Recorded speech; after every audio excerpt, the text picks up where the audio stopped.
Hi Arne, how bad a result is that, and what do you feel was the problem today? Well, how bad, that's difficult to measure, but it was very bad, of course. Playing at home, losing 3-0, no matter which team you face, is of course a very, very, very bad result. Unexpected if you look at the first half hour of the game. In my opinion, a good start from us.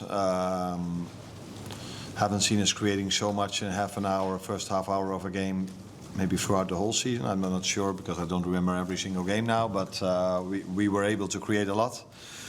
And the first time they arrived in our box, they scored a goal. And it's a very difficult cocktail to drink or to have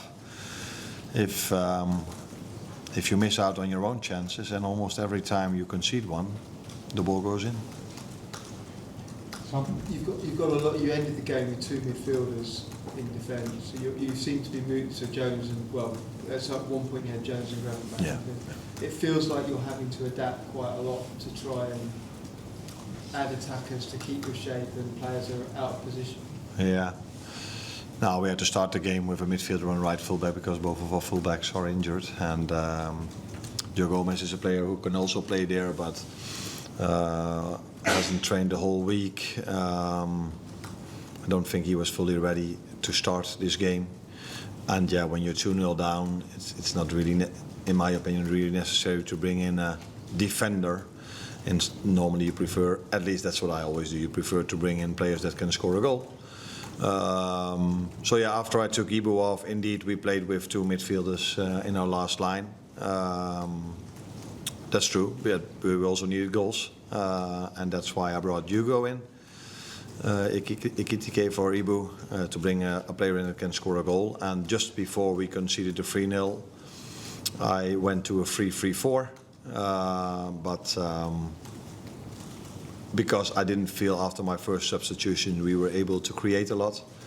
And we know, as you probably even better than me, but I'm here for 1.5 years now, and if you score a goal in this stadium, something can happen. So you need something, you need a goal, you need something to happen. And then after my first substitution with Hugo, I don't think we created a lot. So I thought with 2-0 down, let's take an extra risk.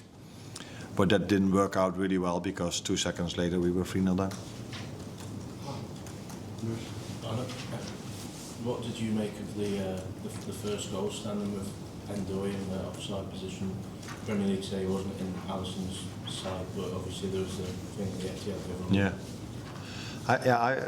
During the game, people told me that he was in an onside position. Sorry, so that's why I wasn't bothered at all. Now after the game, people tell me that was he in an offside position? Is that 100% sure, or? The Premier League say the refs goal of goals checked, but it was deemed that he wasn't in the line position of Alisson. Does that implement that he then was offside, or because that's of course the big issue?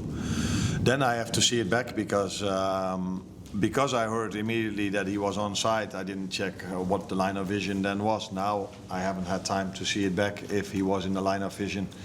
Yeah.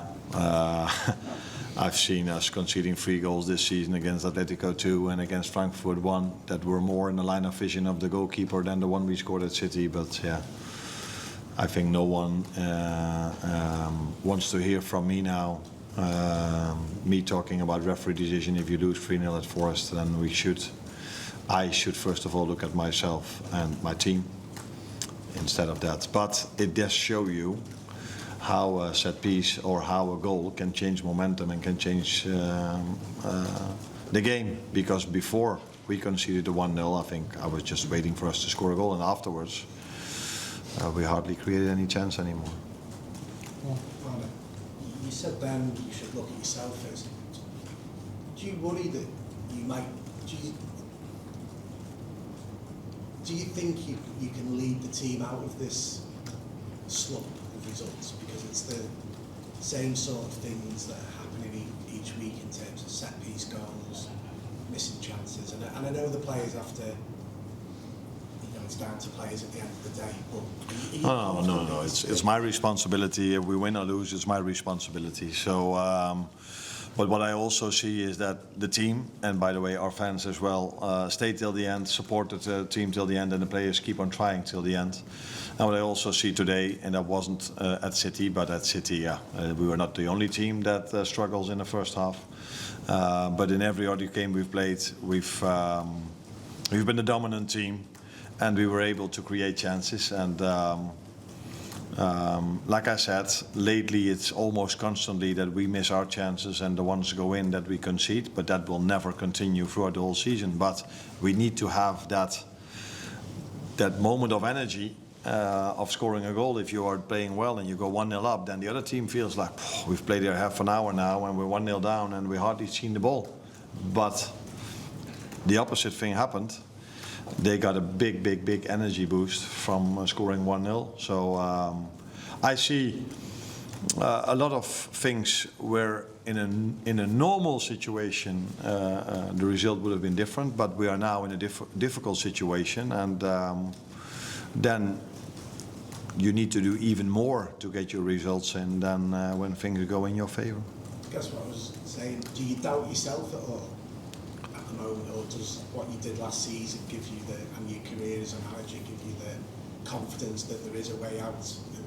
Yeah, of course there's a way out, especially with the quality players we are having. So I think no matter if you win or lose, if you make a lineup and if you make substitutions, and when you look back, you're always thinking about, where can we do better, where can we adjust? But that's something else than doubting yourself. But I want to emphasize one more time on the fact that I'm responsible for the current losses. When you are responsible when you're winning, but you're also responsible when you are losing, and that's why I prefer, although you ask me that question, not to talk about referee decisions or other excuses. I can never come up with enough excuses for us to perform. No, to have the results we have. That is far from good enough, and I'm responsible for that.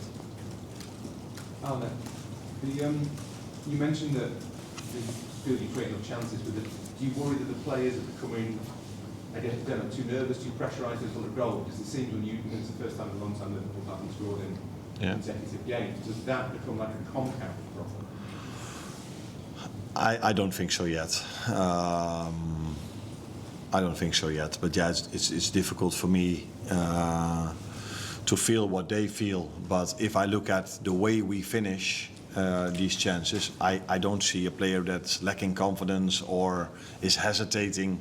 For example, the one with Maka, I think he hits it perfectly, but defended perfectly as well. So no, I don't think that's an issue. But yeah, it's difficult for me to judge because I'm not there in that moment. The only thing I can see is that we do create, and the finishing is as expected. But the blocks and the saves are also of quality. Matt, last one. I mentioned the attempt to go to 3-3-4. Could you explain the thinking behind that? Because sometimes seems as though the forwards on, but they need to get the ball progressive to them. Sorry, last. Then the players struggle to get the ball actually. No, I don't think we struggled with that. I think we ended up a lot of times on our sides with Cody and with Mo, but we struggled to create a chance of that because they were defending with so many players in and around their box.